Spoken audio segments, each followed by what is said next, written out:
Good morning, students.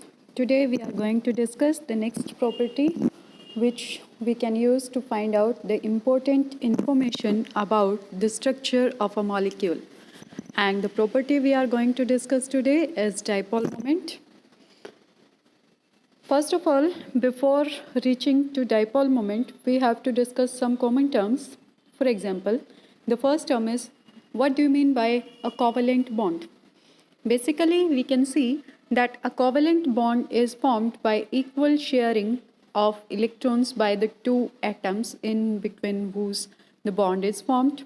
For example, अगर हम यहाँ पर देखें तो हमारे पास if we discuss the formation of hydrogen molecule, that means H2 molecule, then one electron is from one hydrogen atom and the second electron is from the second hydrogen atom, and this bond pair lies exactly between the two hydrogen atoms.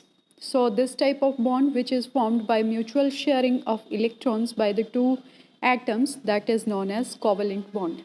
Then a covalent bond is also of two types, that is polar and non-polar covalent bond. So what do you mean by a polar and a non-polar covalent bond? इसमें हम कहते हैं if the two atoms are identical, that means if we discuss the homodiatomic molecules, in that case, जैसे कि हम अभी hydrogen atom के case में डिस्कस कर रहे थे कि जो बॉन्ड पेयर है that lies exactly in between the two hydrogen atoms, that means exactly in the center.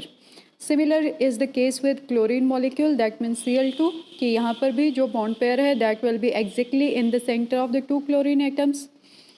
अब यहाँ से इन एटम्स के बीच का जो बॉन्ड बनेगा वो बॉन्ड हम कहेंगे that is non polar covalent bond, क्योंकि in that case as the bond pair is exactly in the centre of the two atoms, therefore neither atom is charged to some extent. That means there is not even a positive charge, not even a small positive charge or a small negative charge on any of the two atoms involved in that bond formation. Therefore यहाँ पर कोई हमारे पास charge separation नहीं आती, तो हम कहते हैं कि ये मॉलिक्यूल जो है दैट इज़ नॉन पोलर, या हम कहेंगे कि this bond that is this covalent bond formed between these two atoms is non polar covalent bond.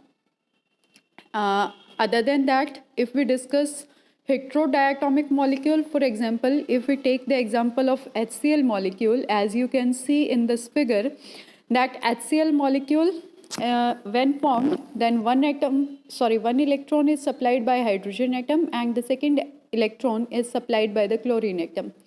And as we all know that chlorine is more electronegative than that of hydrogen, therefore electronegativity basically means the ability to attract the shared pair of electrons. और अगर chlorine ज़्यादा electronegative है तो that will attract the bond pair somehow towards it. That is why there will be a partial negative charge with chlorine and a partial positive charge with hydrogen atom, and therefore a charge separation occurs in this molecule. Therefore the bond formed between these two atoms, that means the bond formed in HCl molecule will be polar, and this type of bond will be called the polar covalent bond. That means यहाँ पर dipole की formation हो जाती है, positive और negative poles बन जाते हैं. That is why this molecule HCl will be called a polar covalent bond.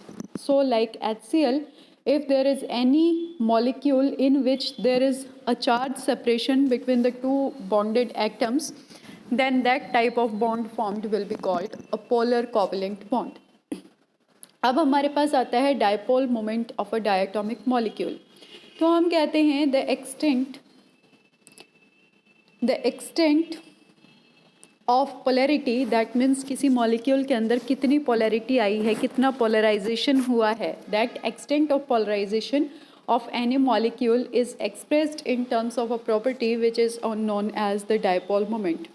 अब इसको कैसे हम इसकी टर्म्स में एक्सप्लेन करते हैं कि हम डायपोल मोमेंट को यहाँ से डिफाइन करेंगे कि सपोज़ हमारे पास ए और बी ये दो एटम्स हैं जिनके बीच में कोई बॉन्ड बना हुआ है, और ये जो बॉन्ड बना हुआ है that is a polar covalent bond, ये हमने मान लिया है.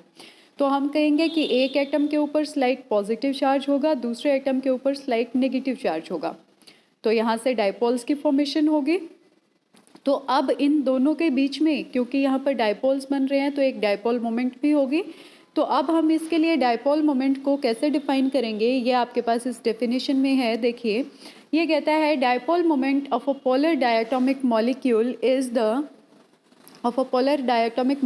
Is the product of charge on each end of the molecule and the average distance between the centers of their molecules. That means ये हमारे पास क्या है कि अगर इन दोनों बॉन्डेड एटम्स के बीच का डिस्टेंस जो है उसको हम d से रिप्रेजेंट कर रहे हैं, जो इन्होंने यहाँ पर इस फिगर में कर रखा है, और जो इनके ऊपर चार्ज है वो एक के ऊपर प्लस क्यू है, दूसरे के ऊपर माइनस क्यू है। दैट मीन्स इन जनरल हम कह देते हैं कि जो मैग्नीट्यूड ऑफ चार्ज हमारे पास है दैट इज़ क्यू।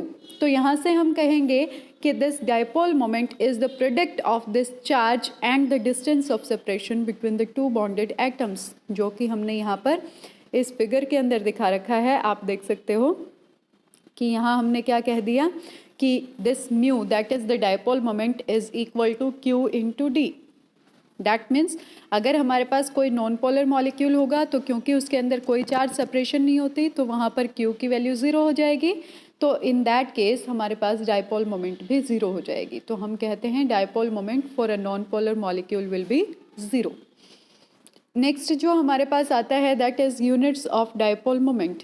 आप देखो यूनिट्स, यहाँ से हम इसी की डेफिनेशन से ही यहाँ एक्सप्लेन करेंगे। हम कहते हैं बिकॉज हमारे पास क्या है, mu is equal to Q into D, that means charge into distance.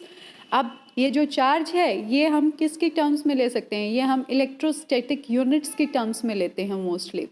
और जो distance of separation between the atoms है that means bond length of that molecule, तो उसकी बॉन्ड लेंथ को हम जनरली एंगस्ट्रॉम यूनिट्स में लेते हैं। That means 10 raise to the power -8 के ऑर्डर, 8 सेंटीमीटर के ऑर्डर की ये वैल्यू होती है। तो जब हम इन दोनों को मल्टीप्लाई करते हैं, क्योंकि इलेक्ट्रोस्टैटिक यूनिट जो होती है वो क्या होती है कि ये जो चार्ज होता है वो 10 raise to the power -10 electrostatic units के ऑर्डर का होता है। तो जब हम इन दोनों को मल्टीप्लाई करते हैं तो मल्टीप्लाई करने पर हमें क्या मिला कि ये 10 raise to the power 10 into 10 raise to the power -8 multiply होके हमारे पास आ गया 10 raise to the power -18 electrostatic unit centimetre. अब ये जो 10 raise to the power -18 ESU centimetre हमारे पास आया है, दिस इज़ कॉल्ड 1 डिबाई। तो यहाँ से इसकी जो यूनिट हमने डिफाइन कर दी डायपोल मोमेंट के लिए that is called debye, and 1 debye is equal to 10 raise to the power 18 ESU centimetre. ये हमारे पास वैल्यू है। अब देखो फर्दर ये कहता है vector nature of dipole moment, कि ये जो डायपोल मोमेंट हमने यहाँ से डिफाइन की है बेसिकली ये एक वेक्टर क्वांटिटी होती है। आपने 11th या 12th क्लास में स्केलर एंड वेक्टर क्वांटिटीज़ पढ़ी होंगी इन फिज़िक्स। तो बेसिकली स्केलर क्वांटिटीज़ कौन सी होती हैं, जिनका सिर्फ मैग्नीट्यूड होता है, कोई स्पेसिफाइड डायरेक्शन नहीं होती है। बट अगर हम वेक्टर क्वांटिटीज़ की बात करते हैं तो हम कहते हैं वो प्रॉपर्टीज़ जिनका मैग्नीट्यूड तो है ही है, साथ में उनकी एक स्पेसिफाइड डायरेक्शन भी है ऑपरेशन की। तो ऐसी प्रॉपर्टीज़ को हम बोलते हैं वेक्टर प्रॉपर्टीज़ या वेक्टर क्वांटिटीज़। अब ये कहता है कि जो डायपोल मोमेंट हमारे पास ये प्रॉपर्टी है this is a vector quantity, that means इसके पास मैग्नीट्यूड भी है एज वेल एज इसकी डायरेक्शन भी है। अब देखो जब भी हम वेक्टर क्वांटिटीज़ की बात करते हैं तो मैग्नीट्यूड तो जितना आएगा वो हम न्यूमेरिकल वे में निकाल सकते हैं। अब बात आती है मेनली उसकी डायरेक्शन की। तो बेसिकली इसकी डायरेक्शन ऑफ ऑपरेशन क्या होती है, तो अगर हम डायपोल मोमेंट की डायरेक्शन की बात करें तो always the direction of dipole moment will be from positive end to the negative end, जो कि आपको ये यहाँ पर दिखाई गई है कि जो डायरेक्शन है हमारे पास वो हमारे पास क्या होगी डायपोल मोमेंट की, फ्रॉम पॉजिटिव टू नेगेटिव। फिर कहता है कि अब तक जो हमने डायपोल मोमेंट के लिए स्टडी किया है that is only in the case of diatomic molecules, but what if it is asked for a polyatomic molecule, कि अगर हमारे पास कोई पॉलीएटॉमिक मॉलिक्यूल हमें दे दिया जाए और उसके डायपोल मोमेंट के बारे में हमसे पूछा जाए तो हम क्या कहेंगे वहाँ पर। तो देखो पॉलीएटॉमिक मॉलिक्यूल्स के लिए ये कहता है कि हमने एक ऐसा पॉली एटॉमिक मॉलिक्यूल सपोज कर लिया जिसको हमने कहा AB2 टाइप का मॉलिक्यूल है। ये इस फिगर में ध्यान से देखो, ये A एटम है यहाँ सेंटर में और ये वाला A एटम है और इसका एक बॉन्ड इस B के साथ बना हुआ है, एक बॉन्ड इस B के साथ बना हुआ है। दैट मीन्स जो हमने मॉलिक्यूल सपोज किया है वो हमने क्या सपोज किया है, AB2 मॉलिक्यूल हमने सपोज कर लिया। तो इस AB2 मॉलिक्यूल के लिए हम कहते हैं कि जो बॉन्ड्स बने हुए हैं, जो दो AB बॉन्ड्स होंगे यहाँ पर, कि A अगर सेंटर में हो गया तो दो B एटम्स के साथ उसके बॉन्डिंग है, तो ये जो दो AB बॉन्ड्स हमारे पास होंगे इनके बीच में हमने थीटा एंगल सपोज कर लिया। तो अब अगर हम इस पैरेललोग्राम को कंप्लीट कर लें तो हमारे पास जो डायगोनल ऑफ पैरेललोग्राम होगा that will bisect this angle theta. तो ये एंगल हमारे पास क्या हो गया, इसका पैरेललोग्राम का जो डायगोनल है उसका दैट इज़ θ/2। अब हम ये कहते हैं कि ये जो डायगोनल होगा इस पैरेललोग्राम का that will give us the dipole moment of this polyatomic molecule AB2। अब यहाँ पर जो लॉ हम यूज़ करते हैं that is parallelogram law of vector addition. फिर हमने सपोज कर लिया कि ये जो एक बॉन्ड AB है इसकी बॉन्ड मोमेंट कह लो या इस बॉन्ड की डायपोल मोमेंट कह लो, that is μAB। That means उसकी वैल्यू μAB है। अब क्योंकि यहाँ पर दोनों बॉन्ड सेम टाइप के हैं तो दोनों ही बॉन्ड्स की जो बॉन्ड मोमेंट है that will be represented by μAB। तो अब यहाँ से हम parallelogram law of vector addition लगाएंगे तो हम कहते हैं कि ये यहाँ से इस कंप्लीट मॉलिक्यूल की जो डायपोल मोमेंट हमारे पास आएगी that will be given as twice of μAB into cos θ/2। अब θ/2 क्या है, हमारे पास ये वाला एंगल है जो हम ऑलरेडी बता चुके हैं, ये वाला एंगल। ठीक है, तो हमारे पास जो ओवरऑल वैल्यू होगी dipole moment of this molecule के लिए that will be given by this formula that is 2 μAB cos θ/2। आप देखो एक और स्पेशल केस है कि यहाँ पर तो हमारे पास जो मॉलिक्यूल था जो हमने सपोज किया that is AB2, that means in which the both bonds are of the same type, that is AB type.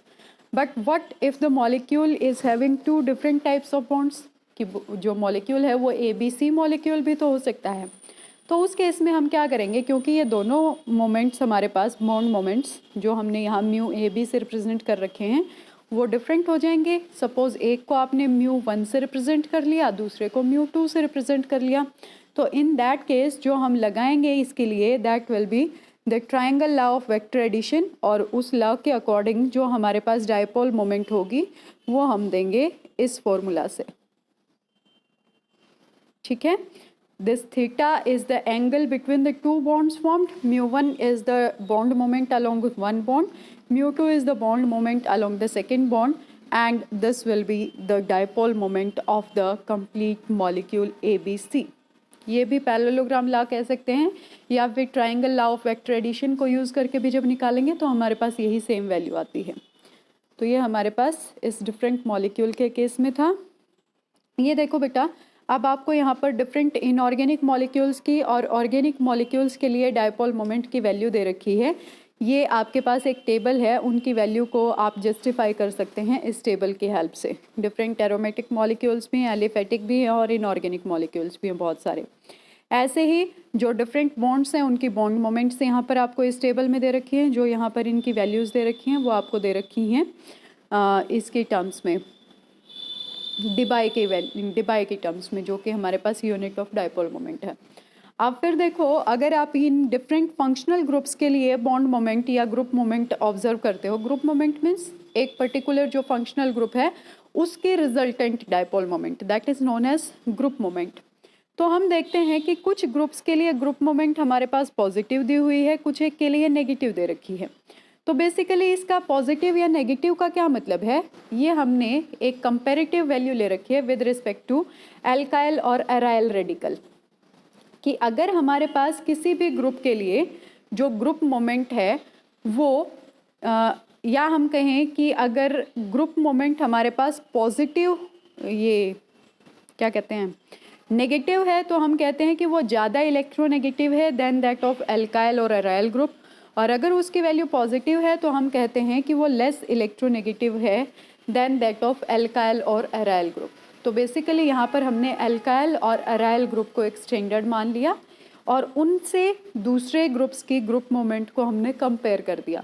अगर वो उससे ज़्यादा इलेक्ट्रोनेगेटिव है जिस ग्रुप के लिए हम मेज़र कर रहे हैं, तो वहाँ पर उसकी ग्रुप मोमेंट हमने नेगेटिव साइन के साथ दी, और अगर वो उससे कम इलेक्ट्रोनेगेटिव है तो वहाँ पर वो पॉजिटिव साइन के साथ हमारे पास आ जाएगी। अब आता है हमारे पास next topic, that is the electrical polarisation of molecule. That means molecule को हम इलेक्ट्रिकली कैसे पोलराइज कर सकते हैं, उसमें डायपोल फॉर्मेशन हम कैसे कर सकते हैं। तो यहाँ पर देखो कि अगर हम किसी भी मॉलिक्यूल को देखें तो वो बना कैसे है। कोई भी एटम की अगर हम बात करें तो एटम के बीच में हमें पता है there is a positively charge nucleus in the centre and negatively charged electrons are revolving around this positively charged nucleus in circular orbits। तो अगर हम किसी मॉलिक्यूल की बात करते हैं तो भी हमारे पास यही दो चीज़ें रहेंगी कि हमारे पास पॉजिटिवली चार्ज्ड न्यूक्लियस है वहाँ पर और नेगेटिवली चार्ज्ड इलेक्ट्रॉन्स हैं। अब यहाँ पर इलेक्ट्रॉन्स की बजाय हम क्या बोल देंगे कि एक इलेक्ट्रॉन क्लाउड हमारे पास है इन केस ऑफ मॉलिक्यूल्स। तो चीज़ें तो वही है, एक positively charge nucleus, second is negatively charge electron cloud. तो अगर हम इनको नॉर्मल एटमॉस्फेयर में देखें यानी कि in the absence of electric field देखें तो इनके जो सेंटर्स होंगे यानी कि पॉजिटिव चार्ज का और नेगेटिवली चार्ज इलेक्ट्रॉन क्लाउड का, वो सेंटर कोइंसाइड करते हैं यानी कि दोनों का सेम सेंटर होता है, और इसीलिए as a whole the molecule is found to be uncharged, यानी कि उसके ऊपर कोई चार्ज सेपरेशन नहीं होती है। बट क्या होगा अगर हम उन मॉलिक्यूल्स को एक इलेक्ट्रिक फील्ड की प्रेजेंस में रख देंगे, यानी कि इलेक्ट्रिक प्लेट्स के बीच में रख देंगे। जैसे यहाँ पर आप इस फिगर में देखो, हमने क्या किया है, एक इलेक्ट्रिक फील्ड अप्लाई कर दिया। इलेक्ट्रिक फील्ड कैसे अप्लाई किया, इलेक्ट्रिकल प्लेट्स की हेल्प से। एक नेगेटिवली चार्ज प्लेट है, दूसरी हमारे पास पॉजिटिवली चार्ज प्लेट है। तो क्या होगा, जो हमारे पास पॉजिटिव और नेगेटिव चार्जेस के सेंटर्स कोइंसाइड कर रहे थे वो अब कोइंसाइड नहीं करेंगे, क्योंकि जो नेगेटिवली चार्ज्ड प्लेट है इलेक्ट्रिक फील्ड की, दैट मीन्स हमारे पास, मैं बात कर रही हूँ इस वाली प्लेट की, जो ये नेगेटिवली चार्ज्ड प्लेट है ये क्या करेगी, पॉजिटिव चार्ज को अपनी तरफ अट्रैक्ट कर लेगी, और जो पॉजिटिवली चार्ज्ड इलेक्ट्रॉन ये प्लेट है इलेक्ट्रिकल प्लेट, वो क्या करेगी, वो अपने पास पॉजिटिवली चार्ज्ड न्यूक्लियर पार्ट को अट्रैक्ट कर लेगी। सॉरी, जो पॉजिटिवली चार्ज प्लेट है वो तो नेगेटिव चार्ज को अट्रैक्ट करेगी, और जो नेगेटिवली चार्ज प्लेट है वो पॉजिटिवली चार्ज न्यूक्लियस को अपनी तरफ अट्रैक्ट कर लेगी। दैट मीन्स जो सेंटर्स ऑफ पॉजिटिव और नेगेटिव चार्जेस पहले कोइंसाइडिंग थे अब वो कोइंसाइडिंग नहीं रहेंगे, तो उनके ये सेंटर्स अलग अलग हो जाएंगे और जो मॉलिक्यूल है वो एज अ होल इस तरीके से चेंज हो जाएगा कि पहले जो एक सर्कुलर शेप में हम उस मॉलिक्यूल को कंसीडर कर रहे थे, अब क्या हुआ, पॉजिटिव चार्ज का सेंटर अलग हो गया, नेगेटिव चार्ज का सेंटर अलग हो गया। तो मॉलिक्यूल एज अ होल हमारे पास कुछ इलिप्टिकल, कुछ सिलिंड्रिकल सी शेप में कन्वर्ट हो गया, या हम कहेंगे कि उसके अंदर डायपोल्स बन गए हैं, पोल्स बन गए हैं। ये डायपोल मोमेंट यहाँ पर एग्जिस्टेंस में आ गई है। तो ये जो डायपोल मोमेंट का इंडक्शन यहाँ पर हुआ है, इस डायपोल मोमेंट को हम बोलते हैं induced dipole moment for this molecule. That means ये जो प्रोसेस थी ये हमारे पास इंड्यूस्ड पोलराइजेशन है, और जहाँ से जो डायपोल मोमेंट आएगी वो हमारे पास इंड्यूस्ड डायपोल मोमेंट है। लेकिन अगर एज सच देखें तो आफ्टर पोलराइजेशन भी molecule as a whole neutral होता है, क्योंकि जितना पॉजिटिव चार्ज इंड्यूस होगा उतना ही उस मॉलिक्यूल के पास नेगेटिव चार्ज भी होता है। डायपोल मोमेंट के लिए फॉर्मूला आपको पता ही है कि वो हम कैसे दे सकते हैं, वो हम देंगे इस फॉर्मूला से कि हमारे पास म्यू आई यानी कि जो इंड्यूस्ड डायपोल मोमेंट होगी that will be again the product of charge and the distance of separation between the two atoms. आप देखो ये फर्दर कहता है कि अगर हम इस म्यू आई की वैल्यू देखें तो ये दो फैक्टर्स के ऊपर डिपेंड करता है। एक हमारे पास है नेचर ऑफ द मॉलिक्यूल और दूसरा हमारे पास है स्ट्रेंथ ऑफ इलेक्ट्रिक फील्ड, यानी कि किसी मॉलिक्यूल के अंदर कितनी डायपोल मोमेंट इंड्यूस होगी वो दो चीज़ों पर डिपेंड करेगा। एक तो वो मॉलिक्यूल कैसा है, क्या नेचर है उस मॉलिक्यूल का, और दूसरा हमने कितनी स्ट्रेंथ का इलेक्ट्रिक फील्ड वहाँ पर अप्लाई किया हुआ है। तो इस बेसिस पर जो इंड्यूस्ड डाइपोल मोमेंट है उसके लिए एक और फॉर्मूला दिया गया, और वो फॉर्मूला क्या कहा गया, that is alpha into X, जहाँ पर ये जो अल्फा है, this alpha is a constant which is known as the polarisability of this molecule, और जो ये एक्स है this is known as the electric field strength. ठीक है, तो अब यहाँ से जब इन सारी चीज़ों को कंसीडर किया गया तो एक इक्वेशन निकल कर के आती है डाइलेक्ट्रिक कांस्टेंट की टर्म्स में, और वो जो रिजल्टिंग इक्वेशन है वो हमारे पास ये वाली इक्वेशन है, एक फेमस इक्वेशन है जिसको हम बोलते हैं क्लाउसियस-मोसोटी इक्वेशन। नेक्स्ट टॉपिक जो हमारा है वो यही है, Clausius Mosotti equation. That means we have to derive this Clausius-Mosotti equation, and this is the most important topic from this section, that is dipole moment. Most of the times exams में ये पूछा जाता है।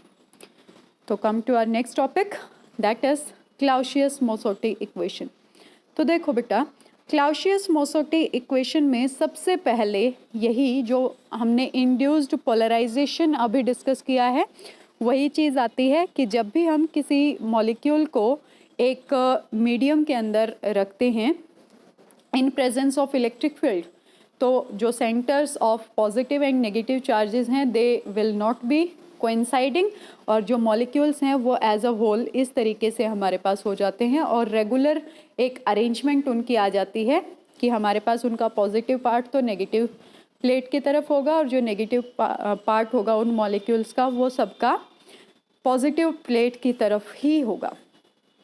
तो ये अरेंजमेंट हो जाती है, इस प्रोसेस को हम बोलते हैं partial neutralisation of charges on the plates.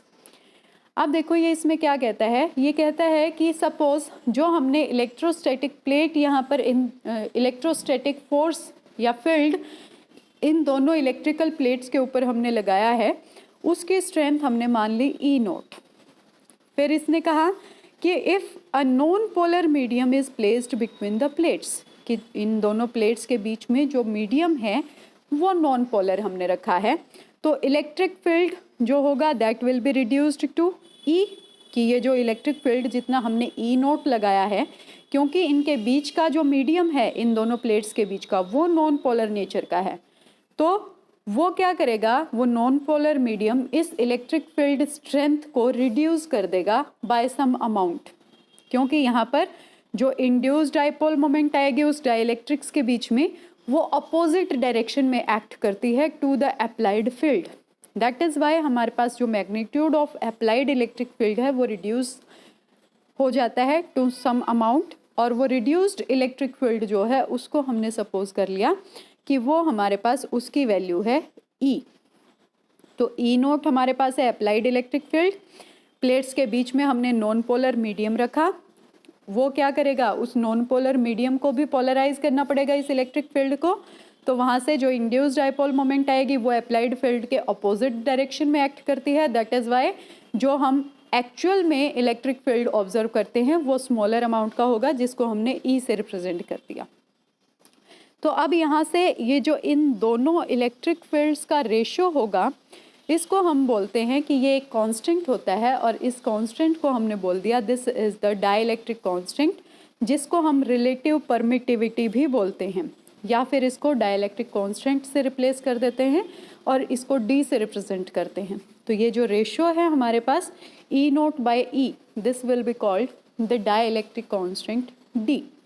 तो इलेक्ट्रोस्टैटिक्स से हमारे पास एक इक्वेशन निकल करके आती है, और वो इक्वेशन क्या है कि ई नोट दैट मीन्स जो टोटल अप्लाइड इलेक्ट्रिक फील्ड था that is the sum of the electric field E plus 4 pi I, where this I is the induced dipole moment पर यूनिट वॉल्यूम, यानी कि unit volume में कितनी dipole moment induce हुई इस applied field की वजह से।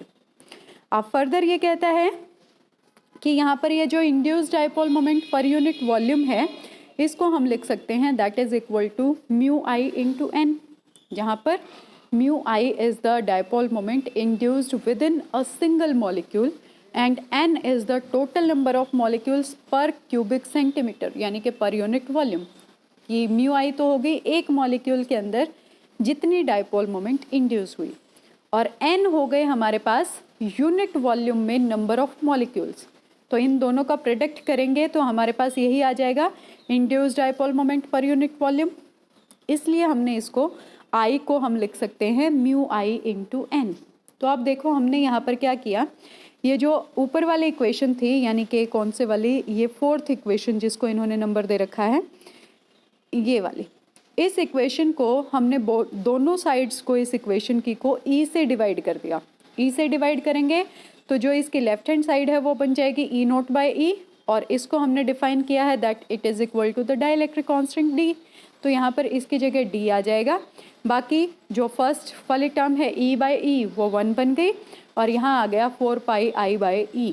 अब यहाँ से इस पहले एलसीएम लो, या पहले इस 1 को इधर ट्रांसफ़र कर दो, तो यहाँ पर D minus 1 is equal to 4 pi I by E आ गया। 4 पाई I किसके इक्वल हो जाएगा, D माइनस 1 इंटू E के इक्वल हो जाएगा।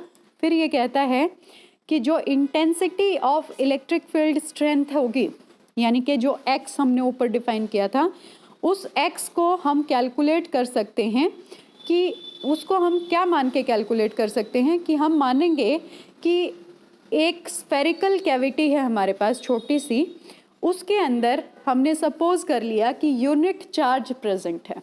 एक छोटी सी स्फेरिकल कैविटी है जिसके अंदर यूनिट चार्ज प्रेजेंट है।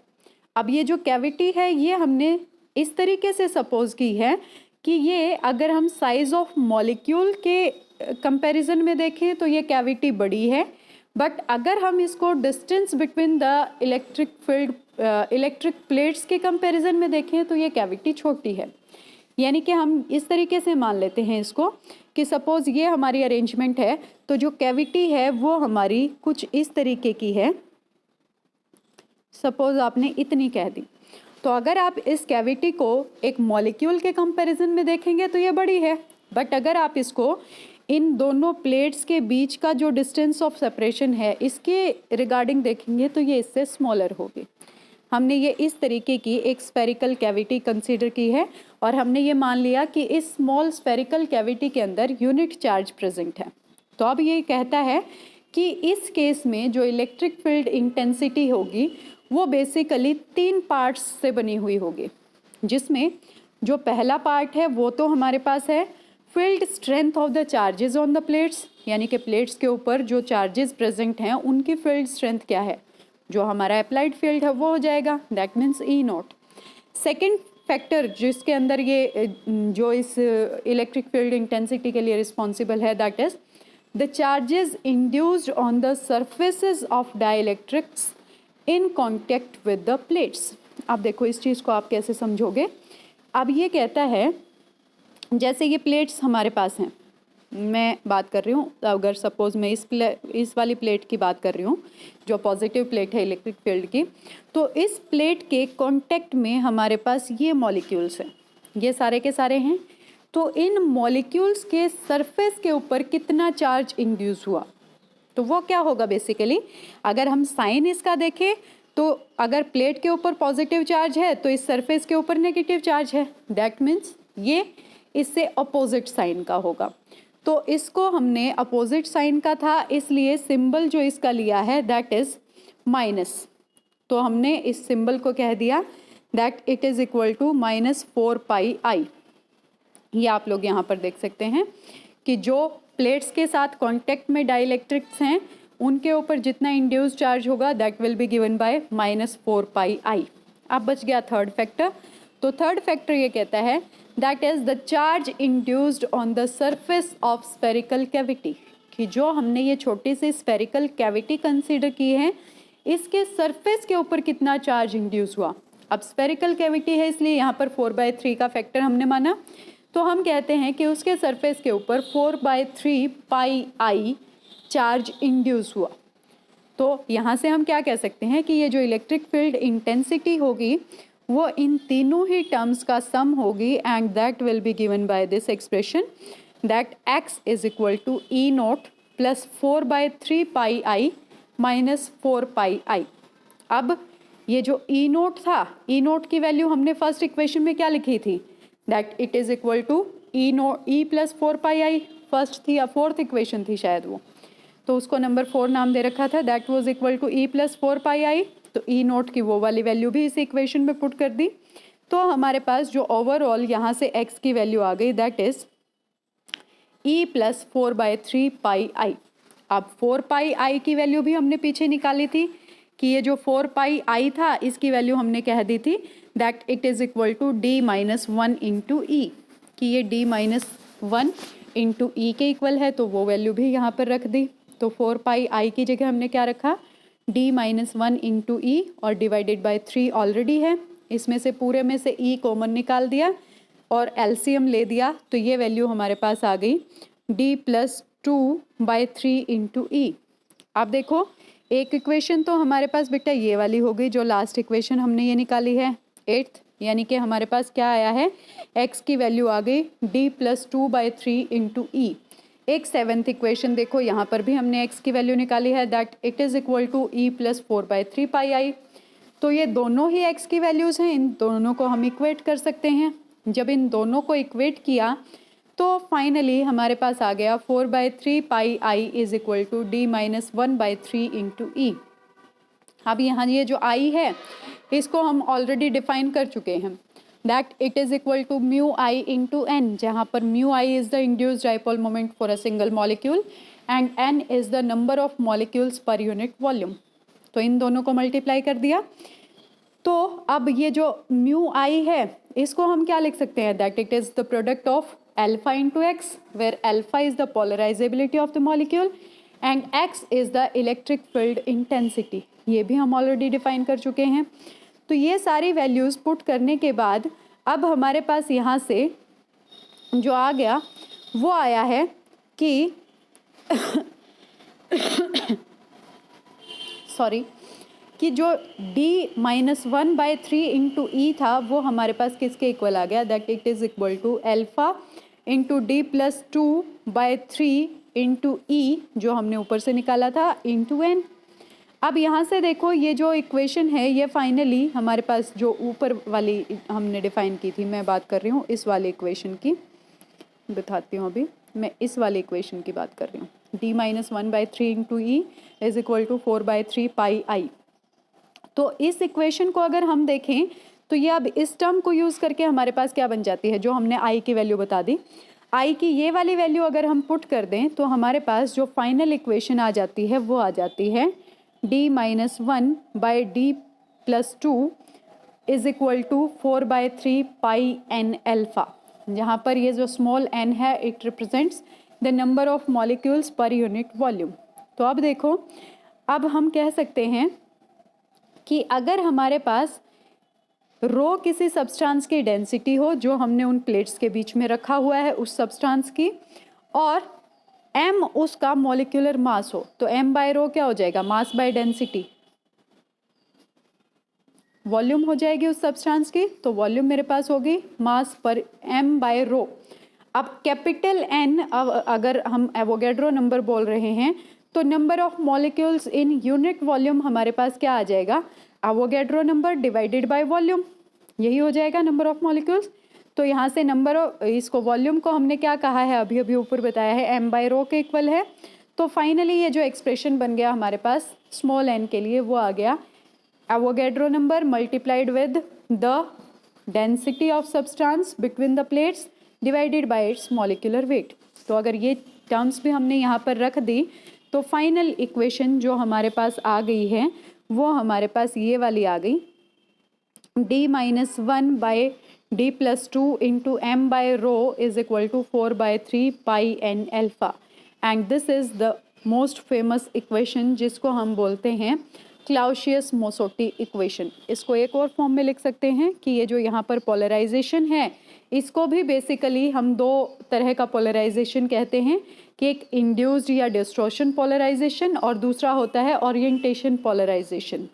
तो अब यहाँ से अगर हम इस मोलर पोलराइजेशन को, यानी कि जो इंड्यूस्ड डाइपोल मोमेंट की वजह से आया है, इसको हम इंड्यूस्ड पोलराइजेशन बोल दें तो हम कहते हैं दिस इंड्यूस्ड और distortion polarisation is equal to d minus 1/d plus 2 into m by rho, यानी कि ये जो इधर वाली राइट हैंड साइड वाली टर्म थी उसको हमने बोल दिया इंड्यूस्ड पोलराइजेशन। तो फाइनली जो हमारे पास इक्वेशन आ गई एट द लास्ट, वो हमारे पास ये इक्वेशन आ गई दैट इंड्यूस्ड और distortion polarisation is equal to d-1 over d+2 into m by rho. So this was all about the Clausius-Mosotty equation and the polarization. आज का लेक्चर यहीं ख़त्म करते हैं। नेक्स्ट जो कल की क्लास होगी, दैट मीन्स जो परसों की क्लास होगी, उसमें हम नेक्स्ट टॉपिक से स्टार्ट करेंगे, that is the effect of temperature on polarisation.